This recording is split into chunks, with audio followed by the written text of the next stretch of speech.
ठाकुर जी भी कुछ ना कुछ लीला करते रहते। एक बार क्या हुआ, ब्रज में एक नई नई बहू आई, नया नया किसी का ब्याह हुआ, तो बरसाने में ब्याह हुआ। तो बरसाने में जिस लड़की का मतलब जो बहू आई, उसका मुख का दर्शन, जैसे नई बहू आती है तो मुंह दिखाई होती है, तो उसकी मुंह दिखाई के लिए उसको राधा रानी के महल में ले जाना था सास को। तो सब तैयार हो गई, बहू तैयार होके उसको बरसाने राधा रानी के पास ले जा रहे थे। इतने में नटखट श्याम सुंदर आए और क्या अपनी लीला की कि वो जो बहू है उसको कुछ खिला पिला के उसको सुला दी, वो सो गई, और खुद बहू बन के घूंघट बन लगा करके अपनी उसकी सास के साथ राधा रानी के महल में चले गए राधा रानी का दर्शन करने। तो घूंघट करके राधा रानी का दर्शन करने गए। अब जैसे बहू आई तो सास ने कहा कि प्रणाम करो, बहू को कहा कि राधा रानी को प्रणाम करो। तो श्याम सुंदर ने हाथ जोड़ के प्रणाम किया, चरण छुए, और जैसे चरण स्पर्श किया तो एकदम आनंदित हो गए कि राधा रानी की चरण छुए। राधा रानी ने हाथ उठा के आशीर्वाद दिया कि अपने प्रियतम की हमेशा तुम प्यारी रहो।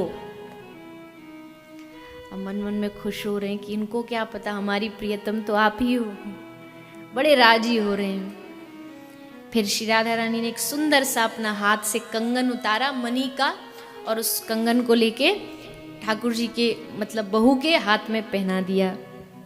हाथ में पहना के फिर बोली कि अब मुंह दिखाओ, क्योंकि अब भेंट दे दी, अब मुंह दिखाओ, उठाओ घूंघट। तो बहू बोली अब जितनी सखी खड़ी थी बोली बड़ी बहू तो बदतमीज आई है। सास बोली अरे तू राधा रानी को मना कर रही है, दिखा मुंह। राधा रानी ने पूछा कि क्यों, जो उपहार तुझे दिया है हीरा का कंगन, क्या ये कम लग रहा है तो तुझे ज्यादा दे दूं, कुछ बता। तुझे कुछ अच्छा उपहार चाहिए तो वो दे दूं। कहा नहीं। गोपियों ने कहा बड़ी हटीली बहू है ये तो, कैसे मानेगी। तो राधा रानी ने कहा अच्छा तुझे ये मैं बताऊं क्या दूंगी मैं तुझे अगर तू मुंह दिखा देगी।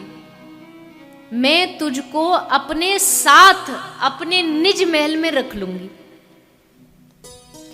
अब जैसे ये सुना कि बरसाना में वो भी राधा रानी के महल में रहने को वास मिलेगा, तो ठाकुर जी तो एकदम प्रसन्न हो गए। ये वो महल है जहां वो अपनी पीताम्बर से बुहारी लगाते हैं, उस महल में राधा रानी ने कह दिया कि मैं तुम्हें यहाँ पर वास दूंगी। ललिता कह रही अरे बावरी इतना सुंदर आशीर्वाद तुझे मिला है, उठाना घूंघट, दिखाना राधा रानी को अपना मुख।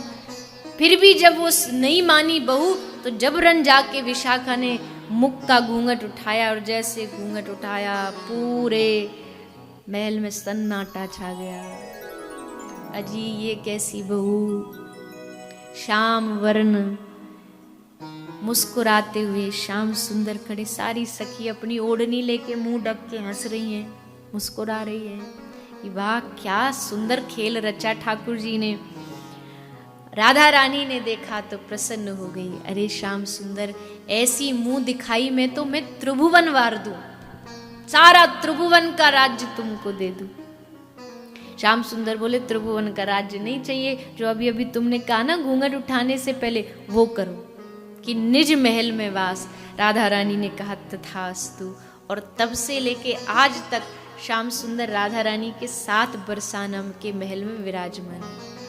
उससे पहले राधा रानी तो अकेली प्रकट हुई हैं,